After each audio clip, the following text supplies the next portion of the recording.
Hello, everyone. Welcome back to the Skin Talk Tuesday podcast. Hi, Nick. Hi. Today, everyone, we are welcomed by registered dietitian, wellness advisor at the Lanby, and PT client, Taylor Fazio. Taylor, welcome to the pod. Thank you so much for having me. I'm so excited to have you. You flew in here from San Francisco. I mean, I know you're like working at doing Lanby stuff, but you're here today with us. I'm so excited. I feel like we've been going a little bit back and forth to like have you in.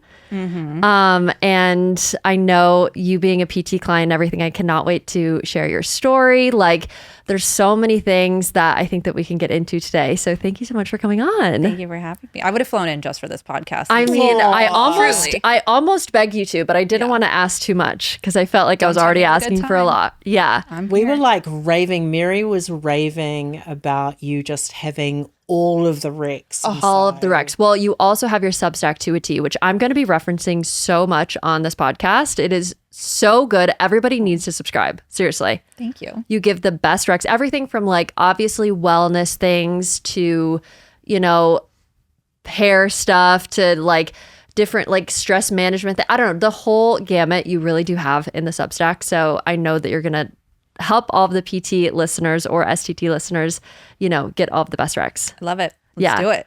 Well, thank you so much for coming on.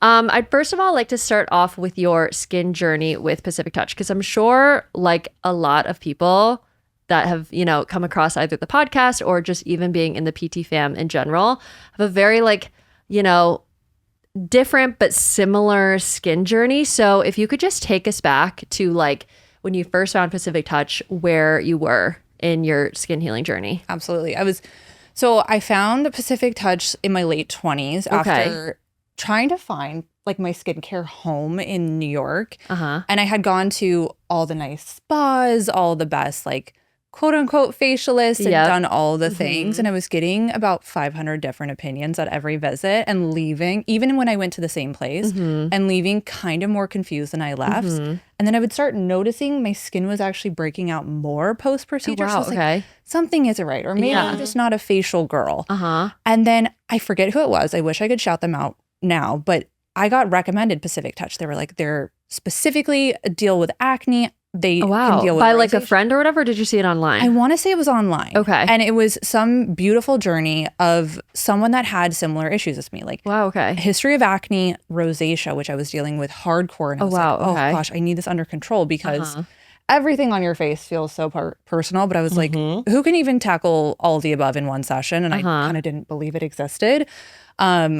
I think my first session was actually with you, Nick. Yeah. I think there was a scheduling mishap and I got blessed with being with Nick. Oh my gosh, Do you I love remember that. Yes. Yeah, I think so. Yeah. I think I remember like it being a surprise, or you had booked with someone else and I think they were either sick or something.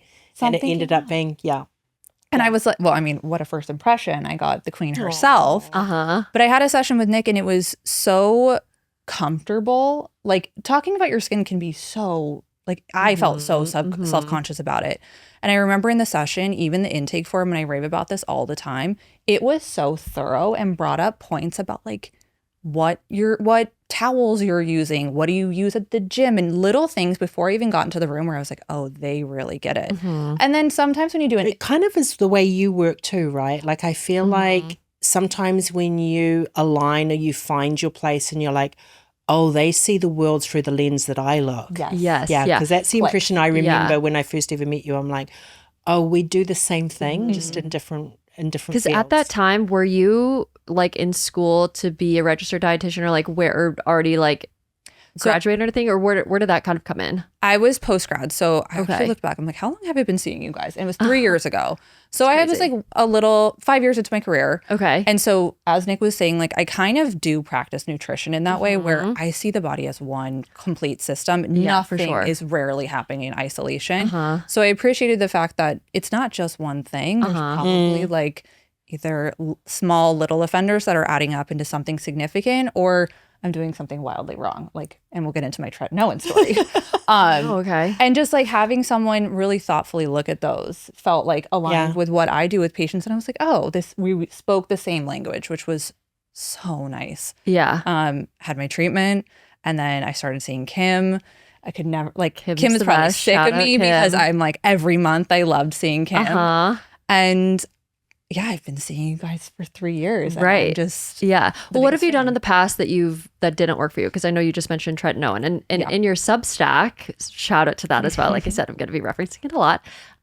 You did do a whole like skin post of like everything that has helped for you, whether that's from like nutrition to skincare to like makeup to, I remember seeing mindset. That's our first love letter. Like the Yeah. love letter to Pacific Touch. I remember tearing up a bit with Mary and just saying, oh, I can't believe it. Taylor Yeah. did this. It was so beautiful. Right. Well, in it, you kind of shared some of your story, which I'll definitely like link the Substack in the show notes for everybody to read. But what was kind of like the things that you did that didn't really work?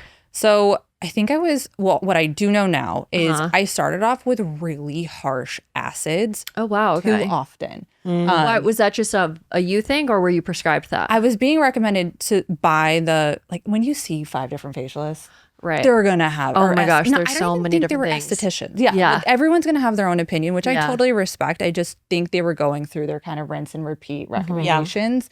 And I started noticing that my barrier, or what I later learned, my barrier was just being broken down, and it was a little too harsh, a little too much all at once. And I can actually tolerate a lot now, but a lot of acids. And then I remember I was really swayed by trends, and this was like maybe 2022, and I saw a TikTok that was like, if you're not on tretinoin right now, forget it. You're going to have wrinkles for the rest of your life. Like, you need this immediately. And Yeah. I mean, the marketing for Tret is Right. amazing. Yeah.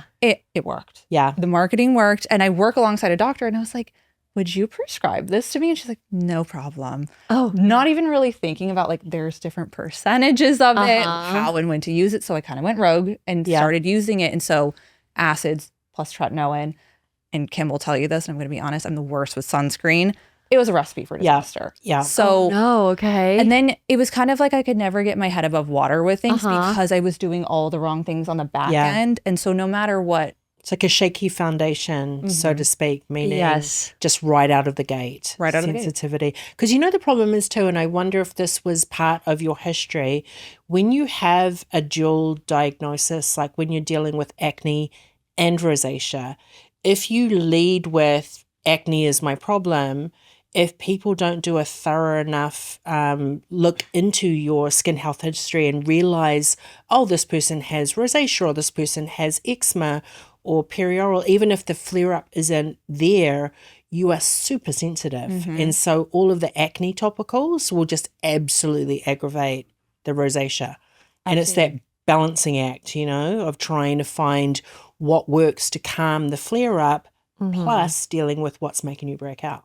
Absolutely. And Yeah. that thoughtfulness kind of saved me, because I think what I heard from you and what I later heard from Kim too was like, we need to get your barrier in a good place so you can tolerate the things that will help you heal. And I had no idea what that meant. I'm like, a barrier? No, same. I remember when you first said that too. I seriously was like, no, just I want the acne gone. Like I just like I know, forget the barrier. my barrier, the acne, like hello. Yeah. And you Yeah. always are like, I'm not even looking at the acne when I first see somebody. I'm looking at somebody's skin barrier, because that will tell how the acne then heals. I mean, obviously you can speak to it better, but I thought that was so interesting as well Same. to really focus on. And I think one thing that I put this in my Substack, but I really didn't know was that I had like, when I washed my face and I was using an exfoliating cleanser every day, and then I put on this like thick moisturizer, my skin was really shiny. So I was like, oh, shiny is healthy. Yeah, yeah. And then I later found out Just stressed. it's stressed as all hell. Yeah. And it's never really absorbing. And so I was like, wait, how is my shiny skin not healthy though? And it was just reactive. Okay, Yeah. wait, can you speak to that? So what it is, it's almost like you, when you strip your skin right back, it tweaks your sebaceous glands to produce more oil. So you have this tightness from stripping, Okay. and then the shininess is coming from an oil production that's really from stress, not genuine oil. So it's kind of this slick, shiny look. And often you have what's called transepidermal water loss, which is you've pulled everything out of your skin, but it does look shiny.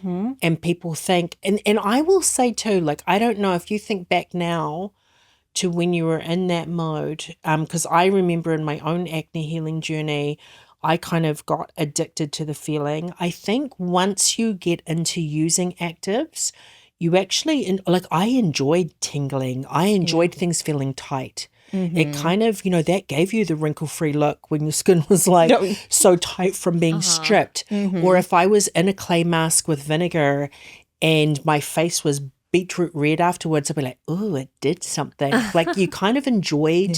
It's actually a little bit S&M being, you start like enjoying beating your skin up. Like, it's terrible. I completely agree, because I thought that's how you knew it was working. But that, when you said about the cleanser, like, I'm like, of course, people, when we're on the acids and we are drawn to the tret, we're also going to want to try the P50 and we're going to want a foaming cleanser, and we don't want to wear we don't want to wear anything that's like thick and hydrating because that's going to break us out, and it's this whole personality that you have through years of being like that with your skin. It's almost like you have to retrain completely, like what you're saying, Mir, about like actually thinking about your barrier, and that being something that you consider. You have to just like totally go back and like recalibrate. Like, there's a new skin neural pathway for like how to handle any kind of treatment. Yeah. It's so interesting. Okay, so now that you're especially taking us back to that time, working with Kim, what is something that you learned from her that has really helped you guide you through that skin journey? I think the biggest thing is staying consistent. Oh, okay. The biggest thing for me is my skin's not always going to be perfect, but when it's not, don't throw the baby out with the bathwater. Like, don't throw out everything that I learned, because at the very beginning, and I'll say I probably had a year with Kim where my skin wasn't in a place where I was like, oh, yay. It was getting better, but it really took like a solid year for my skin to heal. And during that year, I did all of the things. I would show up to a visit. I was like, but I saw the Summer Fridays jet lag mask and I wanted to use it. I want to use this fun new thing. And she's like, Taylor, it's not helping. Right. Like, stay the course. Stay the course. Yep. And I really had to trust the process. And I knew that I trusted her. So I was like, okay, I'm not going to do the fun, shiny object that like TikTok or Instagram was telling me. I'm going to use my products that are like amazing, but no one's talking about Rococo online that much, but they should be. Right. Yeah.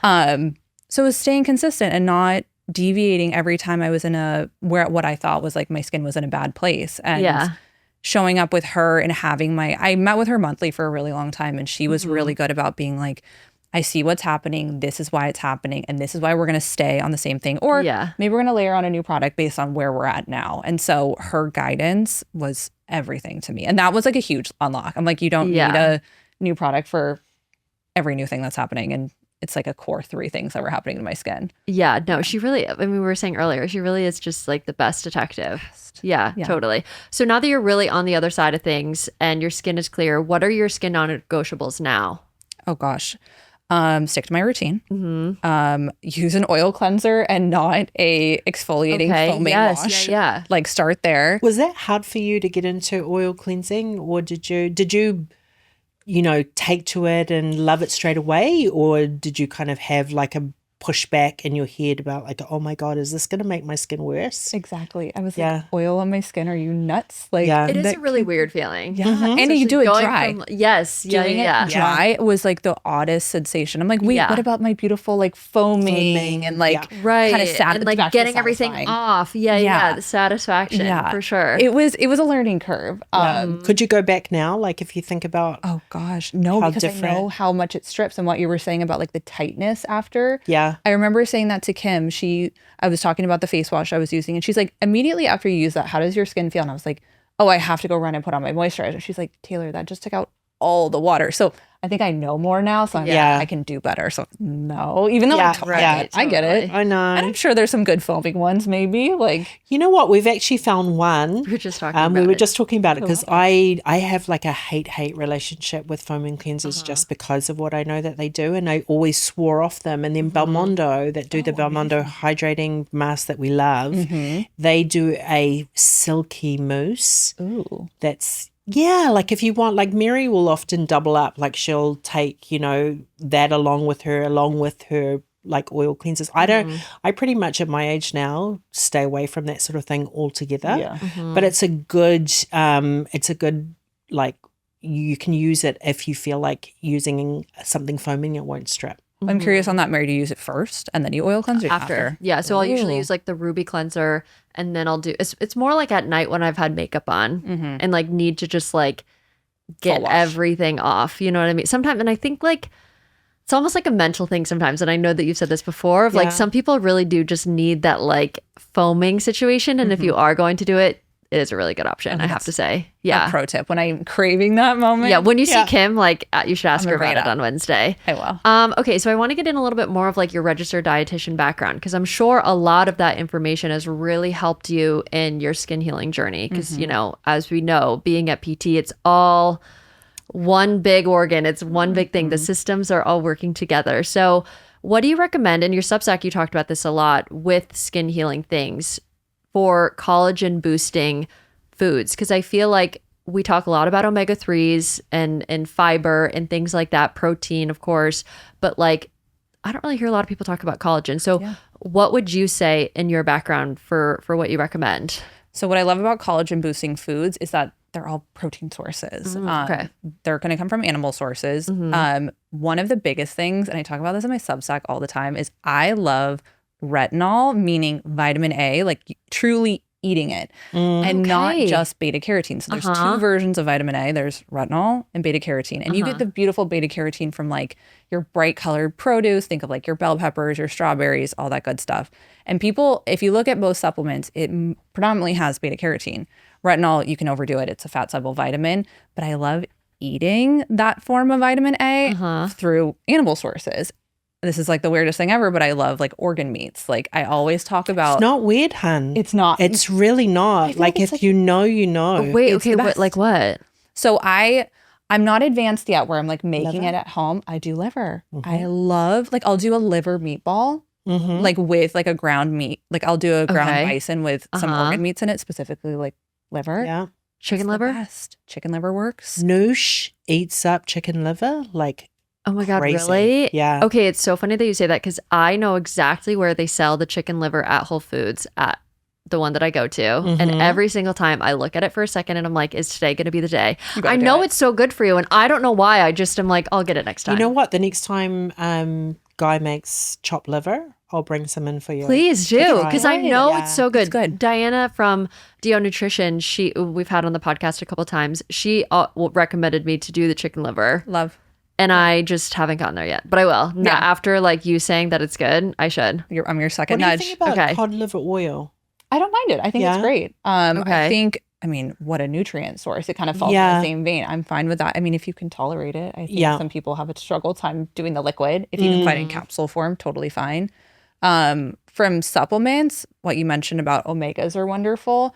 I found a probiotic by Organic Olivia that worked wonders for me and my skin. It's called Not Your Average Probiotic that I adore. I actually ran out of it. Mary, are you taking notes? Yeah, no, I am. And I actually have a question about probiotics, because I know that it's like it's a little bit of the Wild West, I feel like sometimes, like with all of the supplements in general. Yeah. And I think supplements too, it's like not everything is for everyone. I would say there's rarely, aside from like probably fish oil, if that's within your dietary, things that you eat. One thing that works for everyone, probiotics especially. Yeah. Because if you have gut issues and you add probiotics like in the wrong time, it's kind of like my skin journey. It makes things worse. Like, right. It's a good take, a good way to think about it. Like sometimes things can just be not the right timing. Not the right that's time. why you need to see someone who's a professional to be able to let you know. Absolutely. Right. Yeah. And like later on, maybe it's the right thing for you, or the type of strains. Like I was using certain products, but they weren't the right products. And same thing with a probiotic. You might need a different strain based on what's going on. I love the one that I just mentioned because it has like some digestive enzymes, which are really nice too. It's just a really nice, easy blend that I've had good kind of feedback from too with other patients. Dang, okay. Yeah. I definitely am going to be looking into it for sure. So especially as an RD, what do you think is an ideal day on my plate look like for skin optimization specifically? Because I think, obviously we're all go. There's all these different things that we can do. But when it comes to like locking in for healing skin, especially in the way that we do at PT and Lanby, I'm sure too, like what does that look like for the recommendations for your patients?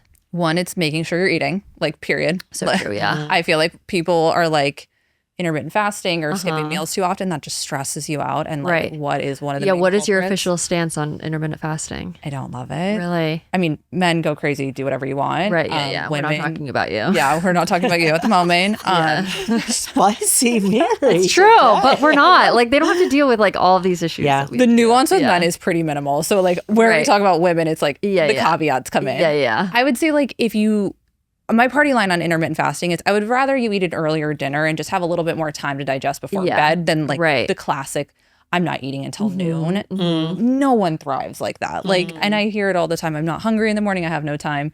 I've heard everything under the sun. Breakfast is so important. So eating. Like, okay, well. And isn't it? And it's not a good sign if you're not hungry in the morning, right? Like that actually means your cortisol's a little bit out of whack. You're riding on cortisol. And when cortisol is high, it's your stress hormone. So what were we like proverbially supposed to do when our cortisol was high in the past? It's like run, move, don't sit down and eat. Like, so it makes sense that they go hand in hand.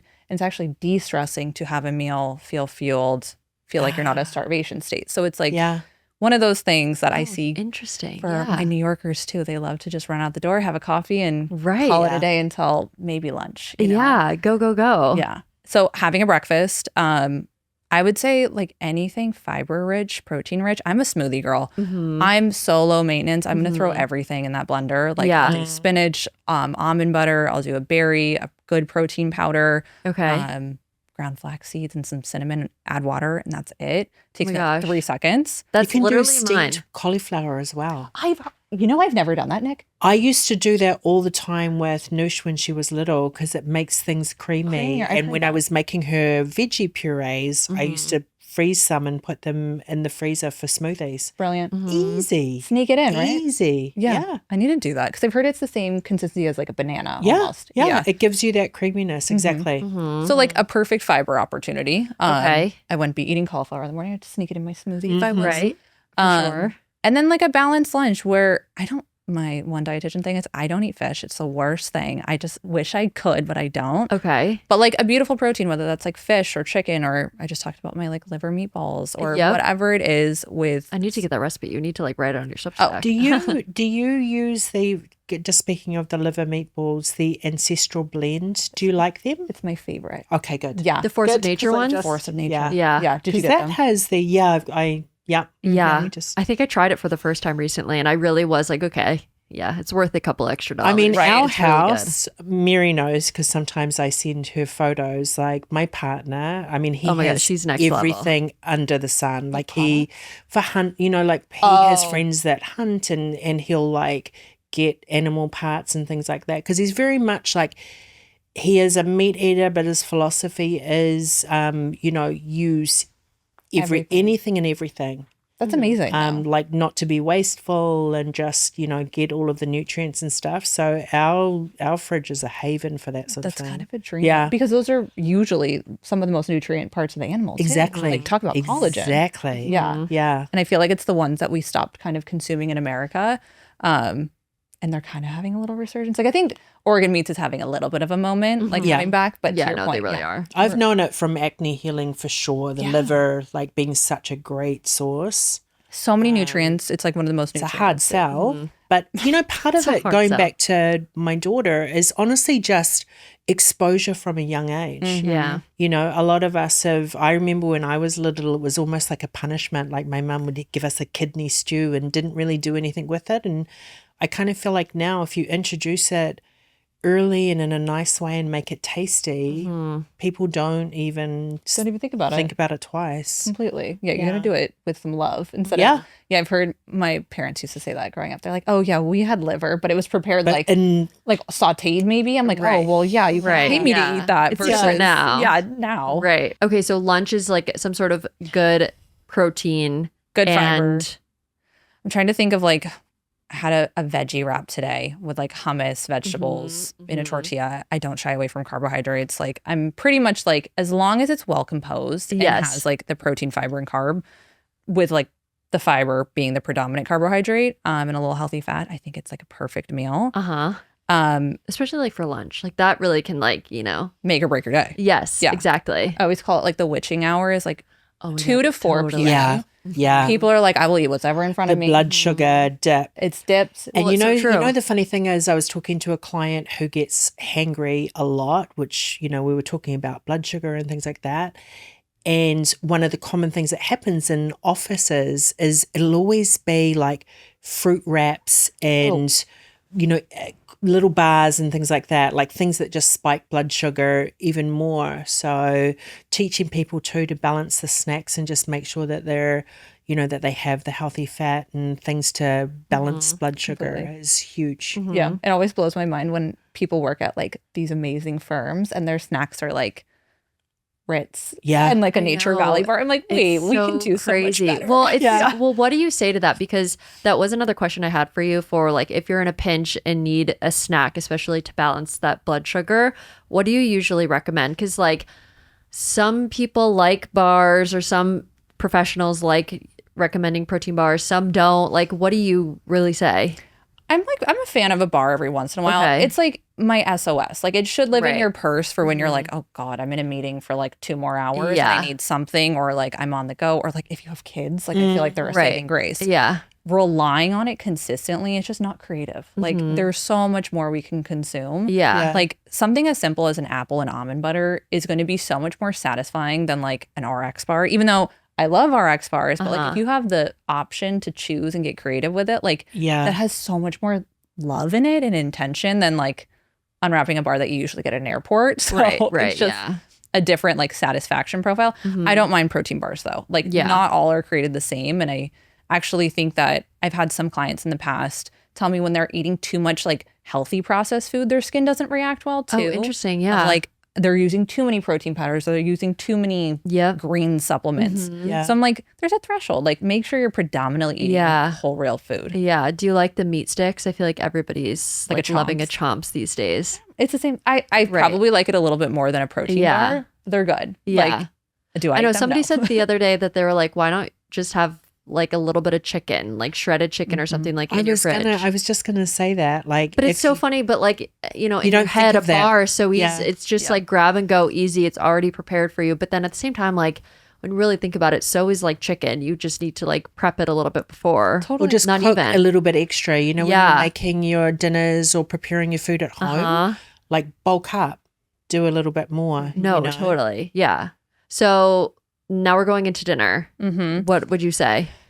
Well, when I lived in New York, it was like 50-50. I'm going to admit we have some good options here. So We sometimes do, I would yeah. order in from my heavy hitters of like my beautiful Mediterranean places, or like there's a Thai place near me that I love. So like I'm going to concede that there are some nights where I order in, but ideally it's cooking at home, kind of similar format to lunch, but maybe for me, it was kind of my more robust meal because like I'm working in an office and I'm kind of on the go. Admittedly, I don't have the luxury of like a ton of time, but dinner is really a time where I would sit down with my partner, like make a like a nice meal that's like a little bit more intentional. Yeah, So same format, making sure I have a protein, whatever that looks like.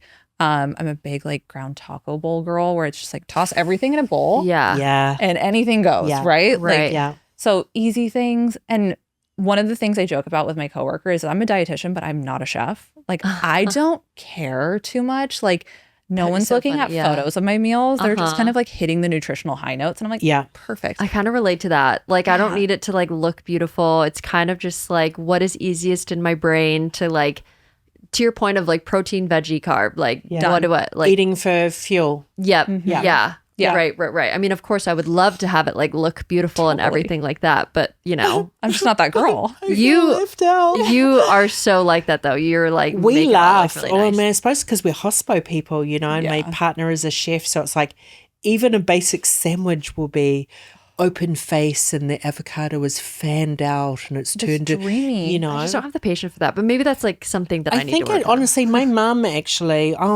she changed when I was young. She was very much a eat for fuel type person, right? And I think when you are in that mindset, you really don't. You just want to, like you say, check the boxes and make sure it makes sense. Totally. Whereas, Yeah.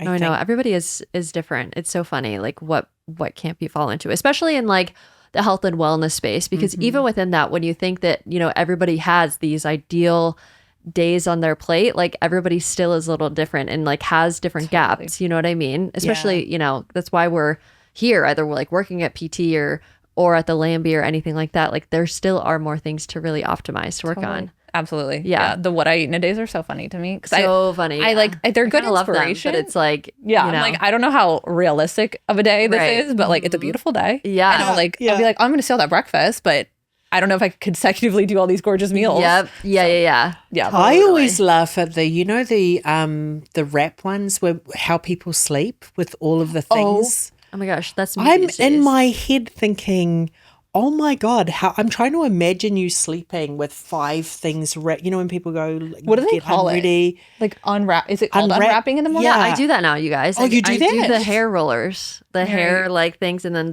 the whatever. The I don't bonnet. do anything on my face. Don't worry. But it's, I was just about to go, you didn't Don't tell worry, I'm me not that face you're taping. doing Not yet, but no, I'm kidding. like all of the different things. Yeah. You're I get claustrophobic. Oh my, exactly. No, Yeah, I can't. I'll share my routine one of these days because that's actually kind of You funny. have to Yeah. now. Well, speaking of the Lanby, I do want to touch on that a little bit because we've actually partnered with them a few times on our like newsletter. We've visited your office. So can you explain to us what exactly it is in the work that you do? Yep. So the Lanby is a membership-based concierge medical practice specializing in primary care. We're based in Midtown, New York. So we're in the city. Yeah. Even though I work remotely now. Uh-huh. And we focus on primary care with lifestyle medicine. So Okay. when you become a member, you essentially get paired with a functionally trained primary care physician and a registered dietitian. And those are the 2 main components of your care team. So we always have oversight on our members between the medical interventions and the wellness interventions. Beyond that, we have a full team of a member advocate. So if someone needs to go to a referral or get connected with someone, we have them literally hold their hand and be like, they're a network. This is what you're looking for. This is our like favorite person. And PT is one of those people. So you're within our referral network. We have a back end team that's helping with everything, but it's really like the idea is to make medical care a lot easier. And it's, I mean, it's ironic that we even have to have something like the Lanby because it shouldn't be that complicated, but I say that all the time. it's Oh so my gosh, frustrating. it's so complicated. Yeah. And like you visit other countries and it's like, it's pretty straightforward. Yeah. Like, right. Yeah. Yeah. here we have a lot of people that, come from abroad and are establishing themselves in America. And they're like, I don't even know where to begin. So they'll come to us just for the care navigation. So we do a lot of support there because it's a complex system. We've all probably gone to an appointment where you're like, I thought I checked 30 times that you're in network.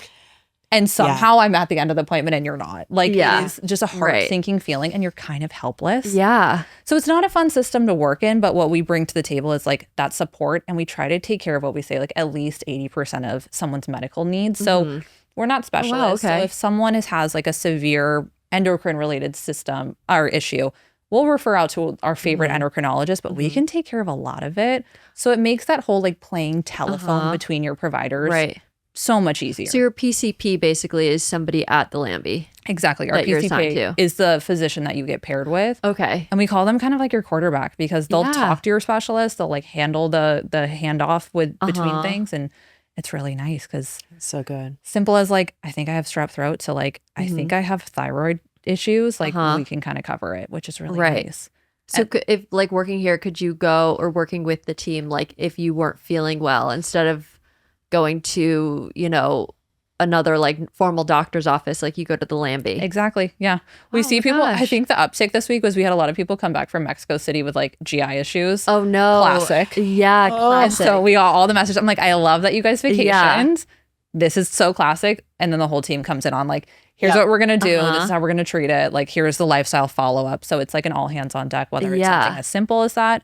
And we know these people. So I'm like, oh, he's not going to take a probiotic. She will. Like all the people. So I So know it's how like personalized. It's so cool highly that you personalized. could like kind of, especially even merge more of the integrative approach of things into like actually your primary care, like you don't hear that a lot, especially now. I mean, hopefully it's like kind of changing, but I think that really helps merge the two. completely. And it's because we're all on the same page. It's again, going back to like playing telephone between providers. Like you can absolutely see a dietitian and a doctor, but hopefully they still communicate. And a lot of them do, but it takes that legwork out of it. And it's really nice. And mostly everything has a lifestyle intervention related to it. So it's like, there should be someone coaching you through that. And I always say this, I don't think we're at an information deficit. Like you can find information. Yep. Yeah. It's implementing that is really challenging. Yeah. And And because it's there's the so overwhelm much too. Like Yeah. I feel like going back to what you were saying about your skin journey, or probably what you find in your own practice, is when we are overwhelmed about something we're dealing with, there's so much information pouring in that you don't know what's good information and what isn't, you know. So to have someone that you trust guide you, It's everything. you know. And like where to start. Yeah, Like, and I think you guys totally. did that so well with me of like, I see everything that's happening and I'm going to take it into consideration. Yeah. I'm aware of it, but like we need Yeah. to like be stepwise. Yeah. It's so cool, like the synergies between the Lanby and PT, for sure. Have you seen a lot of cases with acne, or like people who come in like with their, especially I feel like in dietetics, I'm sure a lot of people are like, it's the dairy that like, what else do I need to do? You know? So how do you kind of deal with those kinds of cases? Well, I think going back to like the day that I described, it's as much as what you're eating as like the things that maybe you should be avoiding, but I Okay. don't like to lead with that. Cause Yeah. like I've had this conversation with Kim a lot. Like it may be the dairy right now, but I don't think that's driving all of someone's issues. Like Right. it might just Yeah. be like another like issue amongst many. You know, if someone's eating ultra processed foods all day, you know, drinking every night of the week, like we're not going to expect the best results. So it's Yeah, like cleaning sure. up the lifestyle based on where they're at, of course. But acne is a huge thing that people come in with because it's like Yeah. a lot of symptoms are internal and you can't see. Acne is not one of them. Everyone can see that's it. true. And they're like, can we just like fix this? Yeah. And what's nice is we do really comprehensive labs. As you guys know, labs don't show everything, but it's a good like, you know, objective starting place of like, Oh, yeah. you have no vitamin D, like your hormones are out of whack or you have a thyroid issue. It at least gives us like a directive of like, okay, we're going to start here. Yeah. Your skin actually may improve and likely will improve if we start working on these things. So thank goodness I have a doctor that I work alongside to be like, Right. we're going to do all these tests and Yeah. at least have like a starting That point. is that's really re- nice. That's so important too, because I feel like we're encouraged to eliminate so much, but often it's actually something that you don't have, like a vitamin or mineral deficiency, or, you know, like you start there first. And then from there, you can start looking at other things when you raise your wellness, you know? Yeah. Yeah. Well, what is your approach to, because we've said this before on the podcast, but like in traditional medicine, a lot of the time, like as long as you're in a standard range for the test that you're seeing, like doctors don't do a lot, whether that's like an insurance thing or, you know, again, as long as you're like safe and in that standard range, like it's okay. But like sometimes when they're a little bit too low or a little bit too high, like in that range, like that could be causing other or set off other problems and things like that. So what is the Lanby's approach for something like that? I love that you called that out because the reference range that is like on a standard lab panel that you would get is just the average of people feeling fine, like without overt disease. So it's not saying that like you're going to feel good here, saying we're going to prevent against like some crazy problem like low vitamin C you would get scurvy. Like, of course, no one wants that, but no one's like really walking around with those issues. So at the Lanby, we have what we call like our optimal ranges of like, here's probably where you're going to thrive. And then here's like the gray zone of like, oh, we can still work on this. And then here's like overtly low or insufficient. And so we go through it with also a personalized approach. Cause like, you know, every person, I think sometimes in like the longevity or functional medicine space can kind of get overwhelmed. Like if you're not perfect in all the ranges, we're not going to hyper fixate on it either. Yeah. We're going to take the like broader view of like, you know, your thyroid is creeping up slightly, but the real priority is here. Like we're going to take it into consideration and like not like wax on about an issue that's not an issue. Like if someone's magnesium's a little low, but they got bigger issues, noted for me. Right. Yeah. But let's talk about and everything is connected, but it's also from just like an overwhelm. I see that a lot in like lifestyle medicine sometimes. Yeah. Super helpful for people to be able to just chip away at things rather than feel like they're drowning in problems, you know? And you can also get people on side. Like sometimes it's like choose your battles and deal with a win that the person can have quite quickly. Completely. And then fine tune, you know, with the magnesium or the other things. I completely agree. Yeah. Yeah. It's so defeating. If you have a million things going on, you're like, well, I guess I'm going to start nowhere. I always remember Yeah. that with aesthetics, that it's changing a lot, thank goodness. But in my day, when you went for a facial, the facialist just went through everything that was wrong with your skin. Right. And you would, you'd go in like worried about your acne, but they'd go on about this and that and pinch this, and you'd just be like, oh my God, it's like so defeated. It's not helpful. And not feel like doing anything Oh because my you're just gosh. so, down on yourself. Putting it in that perspective, like I wouldn't go back. So it's the same thing that yeah. patients are seeing in my like point of view of like, yeah, if you say too much, it's not helpful. Yeah. Yeah. It doesn't work. Well, in your Substack, you do a roundup of the most commonly asked questions that you're getting from your patients. And I loved that because it really did range, because you're also a specialist in prenatal nutrition. So I'm sure you get a lot of questions from, patients who are trying to get pregnant or are currently pregnant. What has been the top question as of late? What prenatal should I take? Oh my God. I have a question about that. Yeah. I mean, the prenatal space is my favorite thing because I think there's a lack of information or lack of solid information. And so 2 years ago at this point, I took a certification course to become a specialist in prenatal nutrition because I was seeing all these patients and I was a dietitian for already like 4 or 5 years. And I'm like, I feel pretty rocky with this population group. Right. And these are women that need like set answers with really well-backed evidence. Like we're not playing around with pregnancy. And I'm like, I don't feel confident in this. So I got my certification through Lily Nichols, who's like pregnancy dietitian queen. Oh my God, okay.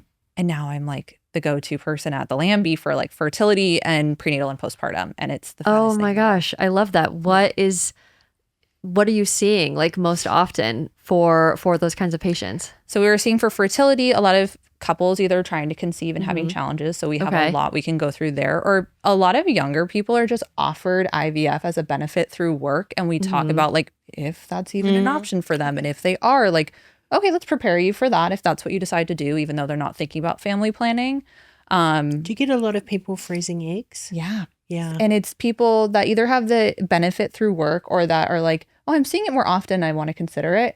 And we definitely have a more thoughtful conversation. It's not an automatic yes to everyone, I will say, because it's a process. And I think we all have friends or like gone through it ourselves of like, it's not just one day you show up and like, I have a lot of clients going through it. It's a thing. It's heavy. It's a lot. It's a lot of hormones. Yeah. So we try to give them the best expectation we can and then work with their team too. But yeah, a lot of, which is good because I think it's empowering in some ways. When you have all the information. And then I have my beautiful pregnant patients that are like the best. Yeah, I'm sure. I'm sure them. that's like so beautiful to just be a part of. It's fun. I've been at the Lanby for 5 years. So it's like I'm seeing my patients evolve. Yeah. Oh my gosh, that is really cool. It's really fun. I'm like, oh my goch, you're a mom now. I know like you were just like graduating or you just got that job or you just moved to the city. We're trying to get like it's crazy to see the process through. It's so fun. Yeah. So they're building their beautiful families. And so every trimester, in my opinion, has different things that they need, not to overwhelm them, but like if they have guidance, I'm going to be like, make sure you're doing this. Or if you're having this crazy symptom, like your heartburn is wild, let's tackle it. There's a lot of just like, not spot treating, but like a lot we can handle every trimester. And then postpartum gets wildly overlooked. Like, Nick, I'm sure you could speak to this. Hugely so. Yeah. I think just even in modern society, like especially growing up in a more tribal sort of Polynesian background where there's a lot of females around looking after each other, new mums and what they go through, especially when they're isolated in the city and just the fatigue and burnout, unbelievable. Yeah. I think it's the community piece. Yeah, hugely so. It's wild because I was thinking about it. A lot of people's first experience with a baby is their own. Yeah. Which is like kind of new. That was mine. Yeah. Savannah's diaper, that was the first diaper I'd ever changed. Oh my gosh, really? Yeah, because I was here when all of my friends in New Zealand were having kids. Yeah, right. So I completely missed it. And I just, for whatever reason, I wasn't that kid growing up. Like I didn't have a lot of babies around me. And I was a little nervous. I was, you know how you can be. Totally. I'm still a little bit like this. I shy away from holding people's babies and I'm not confident and stuff like that. But yeah, the isolation when you're in the city by yourself without your family. It's hard. Yeah. Yeah. So that's one of the components is especially postpartum or when they're in their third trimester, I bring that up. I'm like, do you have support? And let's talk about what that looks like for you. Yeah. If they have the means to like build a supportive team, like we talk about that. We talk about like use us because I mean, community is everything. And like, oh, totally.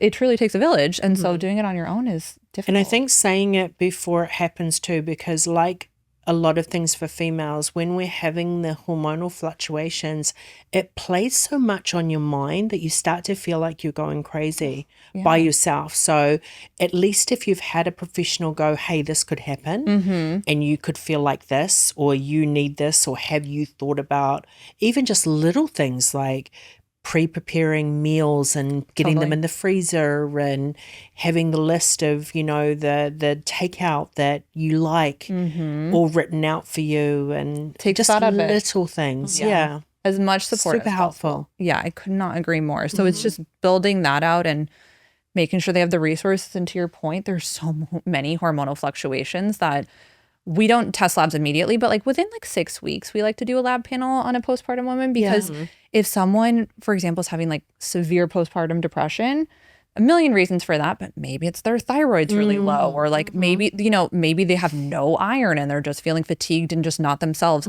We can fix that. Like we can intervene on it. And oftentimes, like, you're working with your OB throughout your entire pregnancy, you have the baby, you have that 6-week check-in, and it's bye. Sayonara. Then you're on pediatric appointments till the end of time. And so it's such a drop off that I'm like, they're so unsupported in this time when they need the most support. So like really take it upon myself. I'm like, let's check in, let's hold, like, let's prepare for this time and really set expectations. I love that you said that. Like, just know that if you're feeling this way, there may be a reason, and there's also support that we can discuss. I mean, it's very different, but the same, you know, when we're working with skin, being able to say to someone, purging is going to happen. If it happens, it's going to happen at the 3 to 5 month mark. Just so when a person starts going through it, they're like, oh, that's right. You know, rather than the nasty surprise. It's not as scary. Not even understanding what's going on. It's like, it's so helpful to have that stuff laid out for you. Well, as I said earlier, I had a question about prenatals because I hear you have beef with the ritual prenatal. Let's get it on the mic. And can we really break that down? Because it's, you know, it's a very popular one. And when I first saw that you post about that, I was like, oh, really? Oh my gosh, I have so much to say on this. Oh my gosh, please, like, let us all know. So I think, I mean, if you're taking a prenatal period, I'm so happy. Like, thank goodness we need a prenatal for trying to conceive during pregnancy and after, actually. So I will take anything. Okay. If we are thinking about which one to take, prenatal or ritual is not on my list. It's fine. Okay. But if we want something that is covering all the nutrient needs that you can really optimize for you and your baby, that have known outcomes, like if you optimize your choline intake during pregnancy, like fetal brain development has been seen to improve. Or if you get enough methylated B vitamins, like that has a direct effect on your baby. I'm like, why not just choose the best one? And of course, I speak to this often because influencers for some reason love ritual. And I don't know if it's because ritual loves influencers and there's just that. But I'm like, we can do better than that. And I think it's popular because it's all in one, which I can appreciate. I'm sure in pregnancy, you're not dying to like take 4 capsules of anything, you know, but because it's all in one, it's missing a lot of things. And you'll see on their website, they sell additional choline, they sell additional nutrients on the side. Because it's interesting. Like, it's not everything. Like, and you know, formulation so well. It's the same thing with supplements. There's a certain weight to different nutrients and only so much you can pack into something. So it's kind of off. It's the fish oil and the prenatal. So it's like, oh, it's all the alarm bells. So instead of like selling just all in one, it's kind of like optimizing each different category. That is really what makes a prenatal, like prenatal vitamins. Exactly. Like, you need so many nutrients during pregnancy. It's the most nutrient demanding time of a woman's life. Besides, truly, I mean, makes sense. Yeah. You're building a whole human. Right. So I'm like, let's get on a Weenatal. Let's get on a Fullwell.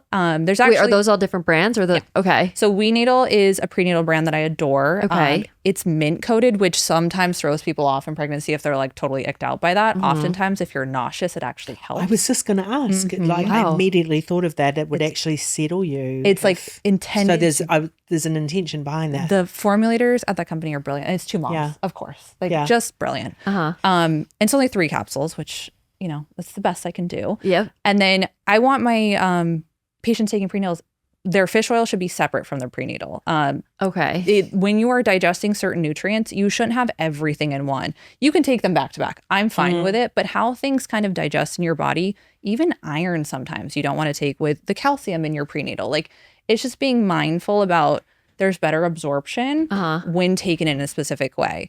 So Weenatal does a great job at that. Fullwell is my other favorite. Okay. This one is 8 capsules. So I'm always like, if we can do it, great. If It's 8 capsules in one? No, it's 8 separate capsules. And that's like 1 dose. Yeah. You take that every day. I know. But it's, I mean, if you can If take you want to lock capsules, there you go. Duly noted. some people do it. we're like, oh. Yeah. I know. mean, when you're in the rhythm of it, like, even not, you- I don't take if you're prenatals, used but to if you're like taking already capsules, you taking, can- different supplements, like, What's what's another What's 8? 6 more? Yeah. No, I know, literally. I have some people do 4 and 4 just to Okay. like break it up because Okay, they're like yeah, a little fatigued by it. I start with wee needle because I know my patients. I'm like, she's gonna laugh at me if I bring up 8 Right. capsules. So like, Yeah. so Right, yeah. But when I'm thinking of nutrient density, there's just so many better ones than Ritual. And I'm not to say again, I think they thoughtfully made theirs in the most convenient way, which is fabulous for so many people because I'm sure you see this all the time. You can give someone a recommendation all day long. If it doesn't fit their lifestyle, they won't do it. So if someone, I think though, something I just want to interject, sorry for interrupting, but in today's age, one thing we as consumers need to be very aware of is just because something is well marketed does not mean that it is the best. It just has the best money behind it. And that is not even shade to influencers. Like I know, we have a lot of influencers that come to PT and a lot of people are very intentional about what they get behind and they, receive this information and it makes them decide whether or not they're going to do it. So it's not that they're part of this, intentional sort of like misleading people or whatever. But I do find that, in skincare in particular, deep pockets does not make a great, product. It's just, but it's going to be everywhere and everybody will be using it because they have a huge budget. completely agree. Yeah, I was swayed by all those trends way back when with So- my skin. so yeah. true. Yeah. I mean, that is the nature. And now we have the marketing in our pockets. And so you're just seeing it constantly. So it's very, people need to remind themselves of that a lot. Yeah. Totally.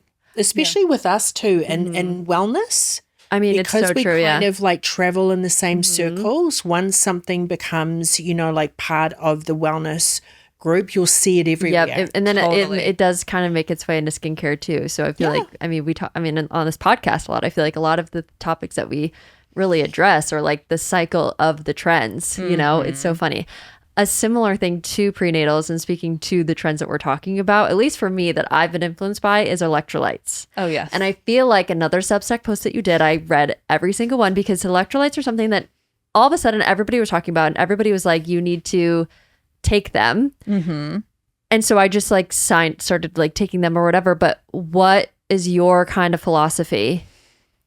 They work for some people. Okay. Other people don't need them. I actually, not to brag, but I love my Substack post on the electrolytes because I love that one. I ranked 10 of the ones that like are probably most commonly used, and I broke down why I would or would not recommend it and who should be taking that specific one. Like Liquid IV is last, not to bury the lead. Like that is the one that I don't like the most. Oh, yeah. But I do say in there, if you are an endurance athlete or playing in the NBA, please take the Liquid IV. Like you need that 11 grams of sugar and that 1,000 milligrams of sodium. Damn. Perfect. Okay. Like good for you. If we are just doing it to stay hydrated at our desk job, no, like not the one. I think electrolytes are great for like hydration. I see it in many forms that some people do need more salt in their diet. Because if you eat a predominantly whole food diet, even if you season your meals, you still might not be getting enough. And it's a necessary nutrient. I use it sometimes as like a tactic to get people to drink more water. And in the conversation about skin, water is like maybe number one. Yeah. So like if I have my dehydrated girlies, And just health in general. it helps with everything. And it's so funny too. And you probably see this in the room all the time. That is probably the starting place for like 70% of the people that I'm working with. Oh, like, for sure. do you drink water? And the answer is no. I'm like, let's start there. Right. Yeah. It's back to the basics. I feel like you see it a lot in Lanby. Yeah. The simple things, though, this is what I'm finding with us society at the moment, though, is we're very rarely interested in the simple fixes. We want things to be super complicated. Of course. I mean, Completely. like social media is designed us to be that way. It's really not our problem, I think. Can I ask your favorite salt? I'll do like a Malden salt. I love, I actually really like Redmond salt. That one Okay. is really good. Interesting. I've got the Malden. I love the Malden. I like the Malden too. Yeah. Yeah. Well, I'd really love to end on a wellness edition rapid fire. Nick knows I'm on a big rapid fire kick, and I feel Love it. like you're the best person to do a wellness inspired one. So here we go. Best PT skincare product. Oh. Or your favorite. Rococo purifying cleansing oil. Period. Purifying essence. No. Wait, what am I Oh, saying? pore cleansing oil. Pore cleansing oil. Okay, yes. Yeah, Okay, yeah. Kim's going to love you. It's my favorite. She loves that. Yeah. That's her all-time Speaking favorite. of electrolyte, your top electrolyte pick. Zero Light by Trace Minerals. You influenced me to switch over to that. What is one wellness trend that everybody should be doing in 2026? Sleeping. Okay. What about one that people should not be doing? Restricting too many foods. I'm starting to see that on social media a lot of like this food that even if it's healthy that you should avoid it. Like there's some scary thing behind it. Okay. Best protein powder. I like Be Well by Kelly, either their beef isolate or her plant-based, which is a choco plant. Okay, I need to switch to that as well. Really good. Yeah. We kind of touched on this, but if you're in a pinch and you need a snack to keep your blood sugar stable, what do you recommend? I like a fruit and a nut butter. And if you Okay. can't have those, I'm fine with a bar. Jacob's is great. Or like celery and peanut butter. Am I a peanut butter queen? Like I just love anything with a nut butter. Yeah, like, those no, are me like too. find that in my bag right now. Yeah, I love that. Top spot to have a healthy lunch in the city. Oh, so many. I love Carrot Express. Okay, I've actually never been there. Oh my gosh, it's so good. Need to go? Okay, good Yeah. to know. And then this bowl is pretty good. Have you been to Motek underneath Pacific Touch? There's a Mediterranean place that's just when you She's go moved to- since No, but aren't it's open. you? Are you going to come for a I'm facial? going on Wednesday. Yeah, Yeah. Do I have go to to try it? Motek. Yeah, you should. Okay, Yeah. that might be my new one. The best workout app. Evlo Fitness. Absolutely Okay. adore. I've been meaning to try that. A lot Yeah. of people have been loving. Favorite hair product. Rose. I'm probably mispronouncing. ROZ. Their conditioner. I have thick hair. Wow. Okay. It is amazing. Oh my gosh. And I've been Kim wanting to approved. switch. Okay. Yeah. Good. And lastly, the best makeup product you can't live without. The Tower 28 tinted sunscreen skin tint. I love it. And it's also clean. Oh my God. Okay. Good. Yeah. Good to know. Or like Now not I need to rate that. tea. Dang. Okay. Yeah. Can you leave the listeners with your favorite skin affirmation? Stay consistent. Your skin is healing and you're beautiful. Oh my God, I love that. That's so beautiful. Well, Taylor, thank you so much for coming on. Seriously, I have so many more questions. Like we could totally do a part two. So next time you're back in the city, please let me know because there's so many more like specifics and we didn't even get into probiotics. So that's definitely something we need to talk about next time. But thank you so much for coming on. Where can everybody like follow and work with you? So I work at the Lanby. So Yep. You can find me there for membership or we offer Just the Labs, which is just a one-off service. So check us out at the Lanby. And then I also am at Instagram at Tailored Health. And then my Substack is To a T. TOAT. I will leave everything linked in the show notes. But thank you so much for coming on. Thanks, Nick, as well, for all of your insight. Thank you. Thank you for coming, everyone, Taylor. for listening. As always, if you have any questions, comments, or any ideas for any future episodes, please let us know. I'm always available in the DMs, and we'll see you next week. Bye. See ya. Thanks.